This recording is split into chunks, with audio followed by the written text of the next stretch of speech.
রয়েছেন, সরকারের যারা দায়িত্বে রয়েছেন সচিবালয় থেকে শুরু করে তারা বিষয়টা উপলব্ধি করে ইস্টার সানডে সরকারের ছুটি দিয়ে বাংলাদেশের খ্রিস্টান সম্প্রদায় 2003 খ্রিস্টাব্দ থেকে যে আন্দোলন করে আসছে গত 23 বছর যাবৎ তার একটি পরিসমাপ্তি হবে। আমরা চাই না আগামী বছর আবারও রাজপথে এসে ইস্টার সানডে সরকারি ছুটির জন্য আমাদেরকে এখানে এই মানববন্ধন করতে হোক, এই ধরনের র্যালি করতে হোক। আমরা চাই যে বাংলাদেশ সকল ধর্ম সকল সম্প্রদায়ের মানুষের দেশ। আমরা সবাই মিলে একসাথে মুক্তিযুদ্ধ করেছে, একসাথে বাংলাদেশটাকে গড়ে তোলার জন্য আমরা কাজ করে যাচ্ছি 71 থেকে অনওয়ার্ড।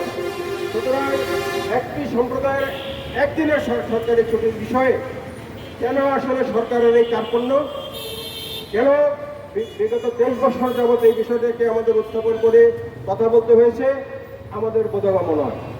সুতরাং আমরা এই সরকারকে বলতে চাই, ততদিন না পর্যন্ত ইস্টার সানডে সরকারি ছুটি হবে এই আন্দোলন চলবে এবং এই আন্দোলন আন্তর্জাতিকভাবে চলবে। আমরা আন্তর্জাতিক মহলেরও দৃষ্টি আকর্ষণ করতে চাই, যদি বাংলাদেশ ধর্মনিরপেক্ষ রাষ্ট্র হয়, মুক্তিযুদ্ধের চেতনার বাংলাদেশ হয়, বাংলাদেশের প্রত্যেক নাগরিকের অধিকার, প্রত্যেক নাগরিকের উৎসব আনন্দের যে দিনগুলো রয়েছে সেটাকে রিকগনাইজ করে সরকারি ছুটির ব্যবস্থা করা হোক।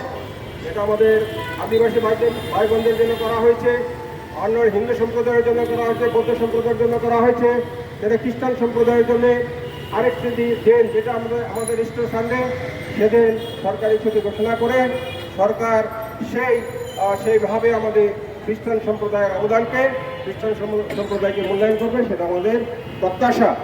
আমরা আজকের এই সমাবেশে এই মানববন্ধন থেকে সেই দাবি আমাদের নেতৃবৃন্দ বলেছেন।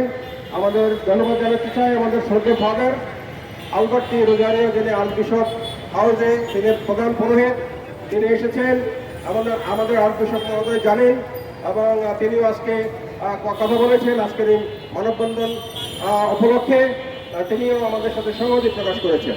বাংলাদেশের সকল খ্রিস্টান, সকল ধর্মীয় নেতা এবং বাংলাদেশের অসাম্প্রদায়িক যত মানুষ রয়েছে, যারা শুনেছে, যারা দেখেছে ইস্টার সানডে সরকারি ছুটির কথা আমরা বলে আসছি, তারা সবাই এটাকে সমর্থন করেছে।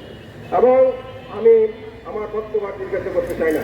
আমাদের এই কর্মসূচির নিউজ আপনারা কভার করেছেন, শুধু এই বছর নয়, বিভিন্ন সময়ে সেই বানিয়ার্সের হত্যাকাণ্ড থেকে শুরু করে নাটোরের সুনীল গমেশ হত্যা থেকে শুরু করে বিজিতা রামা যাকে হত্যা করা হয়েছিল মধুপুরের, আমাদের সেই বিজিতা রামা হত্যাকাণ্ড থেকে শুরু করে সকল হত্যাকাণ্ডের এবং সুনীল গমেশ হত্যাকাণ্ড যা যে আপনারা কভার করেছিলেন এবং সেই হত্যাকাণ্ডের বিচারের ব্যবস্থা করা হচ্ছে।